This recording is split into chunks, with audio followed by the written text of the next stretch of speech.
Please do like share and subscribe, और कृपया करके इस चैनल को बढ़ाने के लिए आप इसको सब्सक्राइब कीजिए, साथ साथ अपने दोस्तों के बीच में भी इसको शेयर जरूर। गुड इवनिंग फ्रेंड्स, आज की अपडेट कुछ इस प्रकार से है। आज हम सबसे पहले जो बात करेंगे वो करेंगे जम्मू कश्मीर की। पाकिस्तान ने जम्मू कश्मीर को लहूलुहान करने के लिए 4 नई रणनीति अपनाई है। इसमें चीन भी अपने सदाबहार दोस्त पाकिस्तान की मदद कर रहा है। 2021 में अब तक पाकिस्तान प्रायोजित आतंकवादियों ने भारतीय सेना या पुलिस चौकी पर कम से कम 26 सीमा पार हमले किए हैं। 9 से 11 जून के बीच जम्मू क्षेत्र में 4 आतंकवादी हमले हुए हैं। सबसे बड़ा हमला रियासी जिले के शिवखोरी से तीर्थयात्रियों को ले जा रही बस पर हुआ। पाकिस्तान ने जम्मू कश्मीर के लिए अपने आतंकी मॉड्यूल में नए आयाम जोड़े हैं।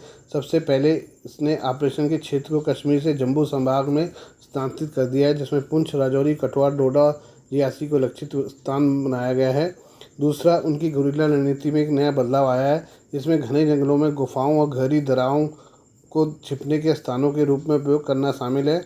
हथियार, गोला बारूद, खाद्य पदार्थ, कपड़े, दवा आदि अज्ञात गुफाओं में पहले से ही डाल दिए जाते हैं, जहां आतंकवादियों की पहुंच स्थानीय गाइडों के माध्यम से होती है। सुरक्षा बलों या पुलिस गश्ती दल पर हमला करने के बाद वे बिना पकड़े गए इन गुफाओं में वापस लौट आते हैं। सुरक्षा बलों को मायावी आतंकवादियों का पता लगाने के लिए हेलीकॉप्टर और ड्रोन तैनात करने पड़ते हैं। तीसरा प्रमुख कारण है बल्कि खतरनाक सामरिक परिवर्तन। आतंकवादियों के लिए भारतीय क्षेत्र में घुसने के लिए एक नए और अब तक अज्ञात मार्ग का चयन करना है। बताया जाता है कि चीन ने लीपा घाटी में कहीं एक सुरंग खोदी है, जो कश्मीर सीमा को काराकोरम राजमार्ग से जोड़ती है। पाकिस्तान प्रायोजित आतंकवादी अब हथियार, गोला बारूद और अन्य युद्ध सामग्री को डंप करने के लिए सीमावर्ती इलाकों में जाने के लिए इस गुप्त मार्ग का उपयोग कर रहे हैं। चौथा सामरिक परिवर्तन यह है कि आतंकवादियों की नई पीढ़ी को गुरिल्ला लड़ाई की रणनीति में कहीं बेहतर तरीके से प्रशिक्षित किया गया है और उन्हें चीन निर्मित अत्याधुनिक हथियार, संचार उपकरण, गोलियां और हथगोले प्रदान किए गए हैं। खास बात है कि कश्मीर को लेकर भारत पाक विवाद में अब चीन सीधे और तौर पर शामिल है और पाकिस्तान को चीन से न केवल नैतिक समर्थन मिल रहा है बल्कि हथियार और गोला बारूद भी मिल रहा है। दोनों विरोधियों ने मिलकर भारत को हजारों जख्म देने की बड़ी और खतरनाक साजिश रची है। आइए हम बात करें बांग्लादेश की। बांग्लादेश में आरक्षण विरोधी छात्र आंदोलन के चलते भड़की हिंसा के बाद ढाका में मौजूद भारतीय उच्चायोग ने अपने नागरिकों के लिए एडवाइजरी जारी की है। एडवाइजरी में बांग्लादेश में मौजूद भारतीय नागरिकों को यात्रा से बचने और अपने आवासीय परिसर के बाहर अपनी गतिविधियां सीमित करने को कहा गया है।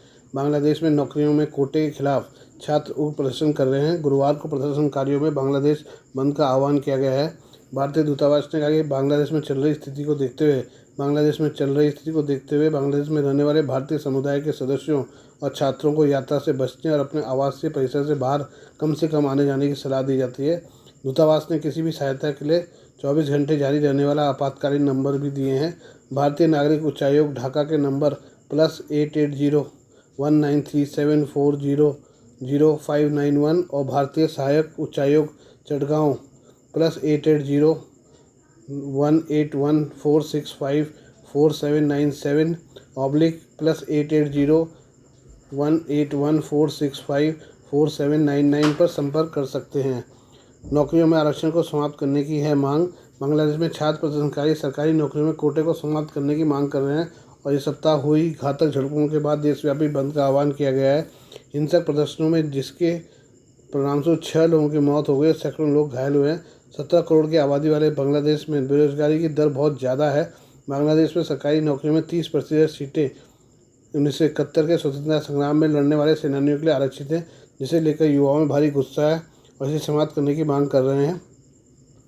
बांग्लादेश में विरोध प्रदर्शन प्रधानमंत्री शेख हसीना की सरकार के लिए पहली बड़ी चुनौती है। उन्हें जनवरी में विपक्षी बांग्लादेश नेशनल पार्टी द्वारा बहिष्कार किए गए चुनाव में लगातार चौथी बार जीत हासिल की है। बुधवार को राष्ट्र के नाम संबोधन में हसीना ने वादा किया कि उनकी सरकार प्रदर्शनकारियों को तितर-बितर करने के लिए पुलिस द्वारा गोलियां और आंसू गैस छोड़े जाने के बाद हुई मौतों की जांच के लिए एक न्यायिक पैनल का गठन करेगी। उन्होंने कहा कि 7 अगस्त को सुप्रीम कोर्ट उच्च न्यायालय के उस फैसले के खिलाफ सरकार की अपील पर सुनवाई करेगा, जिसमें 1971 में पाकिस्तान से स्वतंत्रता के लिए लड़ने वाले लोगों के परिवारों के लिए 30% आरक्षण को बहाल करने का आदेश दिया गया था। हसीना ने छात्रों से फैसला आने तक धैर्य रखने को कहा है। आइए हम बात करें भारत में रेल दुर्घटना के बारे में। यूपी के गोंडा जिले में चंडीगढ़ से डिब्रूगढ़ जा रही ट्रेन के 8 डिब्बे पटरी से उतर गए। इस हादसे में 4 लोगों की मौत हो गई तथा 20 अन्य लोग घायल हो गए। इस हादसे में एक बड़ा अपडेट सामने आया है। ट्रेन के लोको पायलट ने दावा किया कि उन्होंने हादसे से पहले धमाके की आवाज़ सुनी थी। इसके बाद अब रेलवे ने साजिश के एंगल से भी जांच शुरू कर दी है। सूत्रों के मुताबिक दावा करने वाले लोको पायलट का नाम त्रिभुवन है। जिलाधिकारी डॉक्टर नेहा शर्मा ने बताया कि दुर्घटना में ट्रेन के 8 डिब्बे पटरी से उतर गए हैं। अब तक 4 लोगों की मौत की सूचना है। उन्होंने कहा कि राहत और बचाव कार्य जारी है तथा सभी मृतकों घायलों को बाहर निकाला जा चुका है। घायलों को अस्पताल में भर्ती कराया जा रहा है। प्रदेश के राहत आयुक्त GS नवीन कुमार ने बताया कि हादसे में 20 अन्य लोग जख्मी हुए हैं। उन्होंने कहा कि राहत और बचाव कार्य जारी है तो करीब 40 सदस्यीय मेडिकल टीम और 15 एम्बुलेंस मौके पर मौजूद हैं। उन्होंने बताया कि घटना के सिलसिले में हेल्पलाइन नंबर 8957400965 लखनऊ, 8957409292 गोंडा और 055122099169 गोरखपुर जारी किए गए हैं। रेल मंत्रालय ने मृतकों और घायलों के लिए मुआवजे का भी ऐलान कर दिया है। रेल मंत्रालय ने जानकारी देते हुए बताया कि मृतकों के परिवार को 10 लाख रुपये, गंभीर रूप से घायलों को 2.5 लाख रुपये और मामूली रूप से घायलों को 50,000 रुपये की अनुग्रह राशि देने की घोषणा की है। CRS जांच के अलावा उच्च स्तरीय जांच के आदेश दिए गए हैं। मुख्यमंत्री योगी आदित्यनाथ ने हादसे का संज्ञान लेते हुए जिला प्रशासन के अधिकारियों को मौके पर पहुंचकर राहत कार्य में तेजी लाने के निर्देश दिए हैं। मुख्यमंत्री ने अधिकारियों को घायलों को तत्काल अस्पताल पहुंचाकर उनके समुचित उपचार के निर्देश दिए। उन्हें घायलों के शीघ्र स्वस्थ होने की कामना भी की है। आइए हम बात करें अमेरिका के राष्ट्रपति चुनाव के बारे में। अमेरिका के राष्ट्रपति चुनाव में भारतीयों का भी बोलबाला है। रिपब्लिकन पार्टी के राष्ट्रीय सम्मेलन में भारतीयों ने अपनी अलग ही छाप छोड़ी है। इनमें से एक भारतीय चेहरा ऊषा वेंस भी हैं। ऊषा चिलुकुरी वेंस के पति JD वेंस को डोनाल्ड ट्रंप ने रिपब्लिकन पार्टी का उपराष्ट्रपति पद का उम्मीदवार घोषित किया है। आज ऊषा वेंस के पति JD वेंस सम्मेलन में रिपब्लिकन पार्टी के उपराष्ट्रपति पद के उम्मीदवार के रूप में नामित होने पर स्वीकृत भाषण देंगे। इससे ठीक पहले भारतीय अमेरिकी वकील ऊषा वेंस इस सम्मेलन को संबोधित करेंगी। 38 वर्ष की ऊषा वेंस ने येल विश्वविद्यालय से कानून में स्नातक किया है और वे पेशे से वकील हैं। साधारण सा जीवन जीने वाली ऊषा की चर्चाएं तब होने लगी जब उनके पति JD वेंस पर डोनाल्ड ट्रंप ने भरोसा जताया। JD वेंस को रिपब्लिकन पार्टी ने उपराष्ट्रपति पद का उम्मीदवार घोषित किया है। रिपब्लिकन पार्टी के अधिकारियों का कहना है कि ऊषा वेंस अपने पति JD वेंस के स्वीकृत भाषण देने से ठीक पहले रिपब्लिकन पार्टी के राष्ट्रीय सम्मेलन को संबोधित करेंगी। राष्ट्रीय सम्मेलन में देश भर से हजारों प्रतिनिधि आए हैं। बताया गया है कि पूर्व राष्ट्रपति ट्रंप के बेटे डोनाल्ड ट्रंप जूनियर के भाषण के तुरंत बाद ऊषा वेंस मंच संभालेंगी। इस दौरान डोनाल्ड ट्रंप भी सम्मेलन केंद्र में होंगे। बताया गया कि ऊषा वेंस के भाषण के बाद डोनाल्ड ट्रंप मंच पर आएंगे। अगर डोनाल्ड ट्रंप नवंबर में होने वाले आम चुनाव जीते तो ऊषा वेंस संभावित रूप से पहली भारतीय अमेरिकी दूसरी महिला होंगी। भारतीय अमेरिकी प्रवासियों की बेटी ऊषा की शादी 2014 में JD वेंस से हुई थी। उनके 3 बच्चे हैं। 2 बेटों के नाम इवान और विवेक है जबकि बेटी का नाम मीराबेल है। हम चीन की बात करें। चीन की आर्थिक वृद्धि धीमी होने और इसकी वित्तीय प्रणाली में तनाव के संकेत दिखने के साथ ही देश का बैंकिंग क्षेत्र एक संभावित फ्लैश पॉइंट के रूप में उभर रहा है, जो न केवल घरेलू स्थिरता बल्कि वैश्विक आर्थिक स्वास्थ्य को भी खतरे में डाल सकता है। हाल के घटनाक्रमों से कुप्रबंधन, छिपे हुए जोखिम और विनियामक अपर्याप्तता की एक परेशान करने वाली तस्वीर सामने आई है, जो दुनिया की दूसरी सबसे बड़ी अर्थव्यवस्था की लचीलापन पर संदेह पैदा करती है।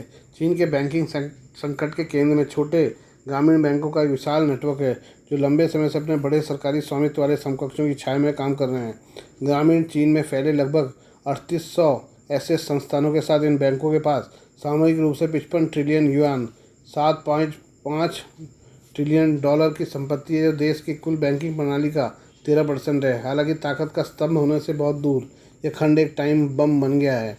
वर्षों के कुप्रबंधन और आक्रामक ऋण प्रथाओं ने इन छोटे बैंकों में से कई को भारी मात्रा में खराब ऋणों के बोझ में तले दबा दिया है, जो 1980 के दशक से के अमेरिकी बचत और ऋण संकट की याद दिलाता है। कुछ बैंक अब रिपोर्ट करते हैं कि उनके ऋण पोर्टफोलियो का 40% हिस्सा गैर निष्पादित ऋणों से बना है, जिसका मुख्य कारण चीन के अत्यधिक गर्म संपत्ति बाजार में मंदी के बीच रियल एस्टेट डेवलपर्स और स्थानीय सरकारों को जोखिम भरा ऋण देना है।